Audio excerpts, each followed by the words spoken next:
9 days past this game, we'll go back to film from Toledo. What do you guys take away? Yeah, it seemed like a long ago, but we've already had a week of practice since then. But obviously, a lot of mistakes, and the guys played hard, and I needed to put them in a position where they can have more success as a coach.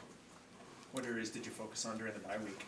All three phases, yep, all of them. So we were able to get a lot of work done, and we have some, new quarterback that we had to get them ready. So we took advantage of that extra time, and there's a lot of competition going on still on this team. So trying to find ways to get our guys to execute at a higher level, and that was our main focus this week. Last week. What have you seen from Jaron this past week in practice that you've liked so far? Yeah, he's extremely confident, and I think he's ready for this moment, and I'm really excited for him. I know he's really excited, and the players are responding to him well, and Zach still has a role and is there as a mentor and help coach. It's all he can do right now and be a support to his teammates, and I thought we had really good practices last week with Jaron running the show and gave some opportunities for Joe and for Baylor to get some reps as well. Many just assume, I think, that Jaron's a run-first quarterback. Speak to maybe his abilities as a passer as well, because in high school he was a really good pocket passer. Mm-hmm. And I think the main emphasis in his recruiting was that he was going to be a quarterback, and I think he could play a lot of different positions because he's athletic. He can do a lot of different things, but his focus was being able to throw the ball and be a quarterback, and that's why we've kept him pretty much at that position.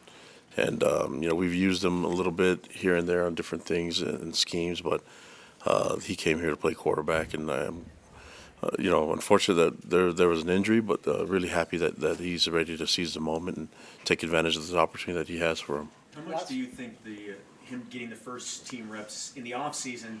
How much do you expect that to pay off now in this opportunity for him? Yeah, it's. I think it was huge, but for him, just since he got home from his mission, just seeing him improve every week has been really nice, and that's from the off season, even during fall camp. He's a much better player now than he was in the beginning of August. So we see the projection for him getting even better every week, and I think this is now given more reps. I think it'll be. We should see the improvement happen day to day.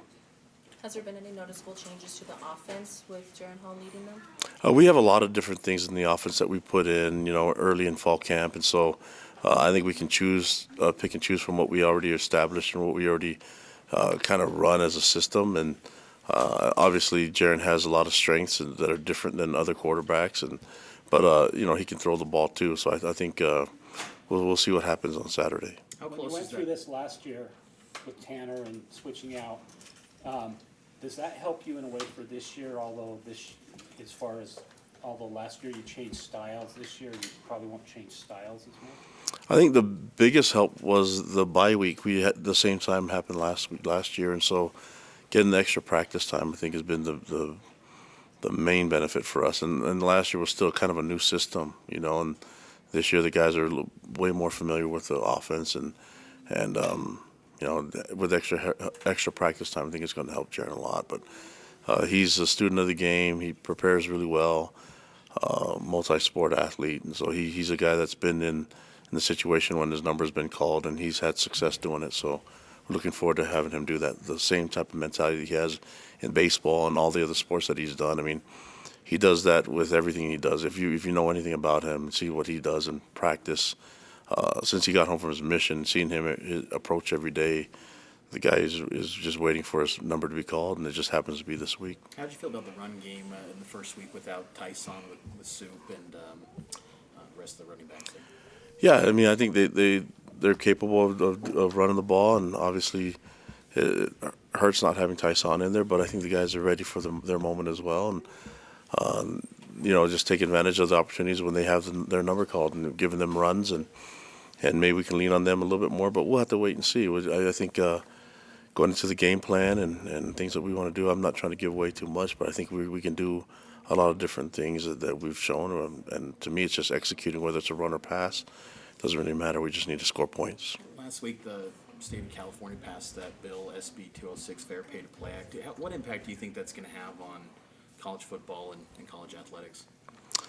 I don't know. I'm not focused on that right now. I mean, it seems like that's gonna be something that'll kind of show itself a little bit more and as time goes on. But I'm just focused on trying to get our third win this week. That's all our focus is, trying to execute and play better. As far as the backup for Jaron, Critchlow and Baylor Romney both listed as or. Who is the primary backup, and what can we read into that? The two guys. You can read the or as really being the or. That's So is it a week-to-week thing? or yeah. So I competition? think the competition has to be for them as well. From last week to this week, they got significant more reps than they normally would, with Zach being out and Jaron being the first string reps, and so. I don't know if the reason why the or is there is because we're not set on who that is yet. And so I think it will take time. Maybe by the time we get to Thursday, that'll be more definite. But right now, we're still kind of feeling it out. But the main focus is trying to get as many reps as we can with our starter, and that's Jaron. And then I think both of those guys are capable.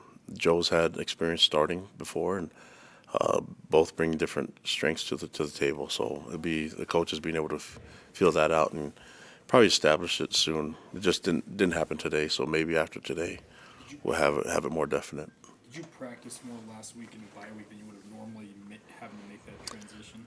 No, I think about the same, and in the past it's been more emphasis on depth, and I think this week is kind of the same emphasis by necessity, but I still believe in working hard and getting some really good work. We were in the weight room 4 days last week and had some really good practices, and we're physical. We had pads on, and I think the only difference is we didn't play a game, but I think the preparation for our guys has to be the same, and we had an extra week of introducing our opponent, and so this is going to be the approach. We need to get this win, and that happened from last week to now, and our guys know it. But more than anything, we need to see our guys play their best, and we haven't seen that. That's my job as a coach, to make sure that they're in a position to play their best this Saturday. Third down conversion rate was a big goal coming into the season. What do you feel through the first 5 games you've seen on film that would maybe say areas that your offense can improve on converting third downs? Yeah, third and short, let's get it. That's what it comes down to, and I think those are the easier ones to convert, and we should have a higher percentage of converting those. So, and defensively, get out of third and long situations, and whether it's us giving plays up by our mistakes or whatever it is, doesn't really matter. I just want the ball back to our offense or our dynamic punt returner. As a defensive coach, do you recall that when the term RPO kind of came into the vernacular, and also is it hard to defend in, say, another form of offense? Yeah, it is. I mean, that's just kind of what the new thing is now, and the game goes in phases, and so it puts a lot of stress on the linebackers, and they're not allowed to run downfield till 3 yards, but that's not even a hard line there, and so that's one of those things that you prep your guys to be ready for, and our offense runs it too. So defensively, you just have to be able to play against it, and that's a lot of teams are leaning on that heavily right now, and with athletic quarterbacks that can run and throw, it causes more options and more issues for defense, and we have to be disciplined and assignment sound. What type of team do you see when you look at South Florida? A lot of athleticism and speed, and I know Coach Strong. He's been around for a long time, and he'll have those guys playing hard, and they're coming off a win, so we're going to their house, and we have to be ready for this game. And more than anything, we respect them a lot, but from my purpose, we're just trying to get our team ready. It doesn't really matter who we play against this week. We're going to respect them and scout them like we have been, but I'm more concerned with how we're playing as a unit more than anything right now. Jaron will become the first African-American quarterback to start for BYU. Mm-hmm. What is the historical significance of that, and do you think that can provide maybe a recruiting boost or kind of maybe change BYU's image in any way? Oh, I'm not really concerned with that. That wasn't the I know that's concern. not I mean, mine, but he'll be the first quarterback to start from Maple Mountain High School too. So if you're going to draw up all those comparisons, I think it's awesome that you're seeing so many different types of quarterbacks, whether it's backgrounds or race or whatever is involved. I just like that the game of football we've seen a lot of things. This has been 150 years now, and seeing a lot of cool things happen. We have Polynesians playing quarterback too, and so a lot of crazy things are happening right now. And we've had 300-pounders play quarterback in the past, and so I think if you ask all our old linemen, they think they can play quarterback, and half of our defensive linemen. But that's kind of like the position everybody wants to play first, you know. And I'm glad that Jaron was able to get this start, and that he's excited for it. You know, he's a legacy kid. His dad spilled his blood and sweat on that field as well, and so I think it's a cool connection that he can have. I don't know how many father-son combos have happened in this program and in the backfield, and I think it's something that he can just look back at and be really proud of it, and his family should be really proud of the things that they've done with their sons, and this is Jaron's time to shine. We're really excited for him. Where's the biggest, I guess, difference between him and Zach in terms of their game? I'm sure they're similar in terms of their ability, but I think they have similar approaches to the game. They study the game a lot, and they're good friends, and they spend a lot of time together. And I think Zach's really excited for Jaron and the opportunity he has in front of him. But they're really competitive, and that's one thing that's very similar. But when it comes to style of play, I think both of them can run, both of them can throw, and that's why we recruited both of them to come here and compete. So that's I don't know. I'm not trying to give out any scheme or anything like that, but I think they're very similar, and they can play similar styles of football. And just, you know, the only difference is Jaron plays baseball on his off time a little bit. During the bye week, I mean, obviously recruiting becomes a big thing. What, you know, when it comes to recruiting in a bye week, what goals do you and your staff look to accomplish in that bye week on the recruiting trail? We'll connect with our recruits that we have committed to us, and then reach out for ones that are hard gets, and then swing and see what happens. You know, that fit the profile. We have a very specific group that we can recruit, and a lot of it has to do with academics first. You know, and so working with that net in recruiting, we have to take advantage and go for guys that are hard gets. And you know, Tyson wasn't an easy one as well. So there's a recruits that we can reach out to and keep working hard to get, and they can see the value of being here at BYU, socially and academically and spiritually as well.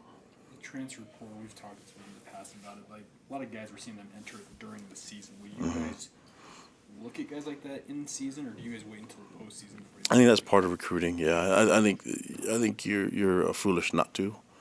But there's a lot that goes into it too, the background, why a guy's leaving, and there's a lot of things we can do to follow up on the recruiting. That just puts them out there, just kind of gives everybody an opportunity to look into them a little bit more, and we're going to do that as well. Player ramp practices were a big thing in fall camp and in the offseason. Did you kind of empower your leadership council to kind of take some player ramp practices this past week? You know, it hasn't really been that big of an emphasis because it's already happening. You know, the players are involved in teaching and helping each other on the field and off the field. So in the past we've had to create some opportunities for them to do that because it's still kind of new, and now I think it's running really well. And I just need to be more mindful of it and see if there's more opportunities where they can really have a hand in helping out in everything. But the teaching and the learning has been taking place already. It's been running. So maybe we can ramp it up a little bit more. But there's things that coaches need to do first. I have no issues with the way the players are approaching everything. They work hard, they prepare hard, they practice hard, they play hard. They've given us the effort on the field. You can see it as well as I do. Us coaches need to put them in a position where they can have success and win games. How do you get that to the point where they're playing smart? Because they are playing hard, but it seems to be that playing smart is where it's kind of let you down maybe at occasions in the last few weeks. How do you get that to translate more frequently? Well, a lot of the mistakes that happened with really young guys and inexperienced guys, and they just got to grow up, and know the game and know the position they're in, and that's their job, and I think they're willing to do that. And as coaches, we need to make sure that we get them ready. We've taught this emphasis on getting our depth ready, and that also includes making sure that the young guys are in a position where they can have success and minimize their mistakes. And mistakes are part of the game. We always said that effort and grit will get you through some of those mistakes, but there's a lot of times that the self-inflicted wounds, we're mid-season form now. That should never ever happen. You're a player. when you played, did it take a play or two to kind of get into the rhythm of the game? And, you know, did you find yourself taking a play or two to just kind of get used to it? Because you've done a lot of shuffling with guys coming in and out. And I just wonder, from your playing days, do you remember it taking you a play or two at times to kind of get back into the flow, or is it just step on the field and go? That getting used to it is in the pregame stuff, you know, and everyone's got to be ready and get warmed up, and once the ball's in the air, everyone should be ready for their moment, and we rotate a lot like other teams do, you know, we're no different than what Washington does with their team and their rotation, and USC and Utah and other places. So the key is for those guys to be ready to roll, and that's when I played. That seems like so long ago. If you're trying to draw comparisons from back then, we're all in trouble. You know, that's I think there's some cool principles that carry over, but the game's different now than it was back then. And if you look in even high school, the kids are much bigger and faster and stronger now. And you know, we just have to adjust to the times. And for us, for me, I'm just still focused on what we can control, and that's minimizing mistakes, make sure that we play fast, and I do everything we can to get wins. Is the training staff giving you a timetable on Zach's return? No, they've given me like a window, and I don't talk about injuries unless they're season ending, and this one isn't. So, sorry guys. Last question. Tried to sneak that one in. Yeah, I noticed that. It wouldn't be a Monday if you didn't do that. Yep, there he is. Anything else? Trying to do whatever you can You to had mentioned upset that me. You're focused on getting your third win this weekend. Is there a sense of urgency for that win? There's been a sense of urgency every week, you know, and that's I think. Is this one sort of like make it or break it? No, I don't. No, this is this week, and we just had an extra week to prepare for it. But I don't think like that. I think of just trying to what the make it or break it for me is that we need to play our best, and we need to see improvement, you know, and that's what I control. And I'm saying it to you, but I should be looking in the mirror. So this is stuff that I'm urgent to get fixed, and I think the players deserve it and the fans deserve it. So I'm looking forward to making it happen.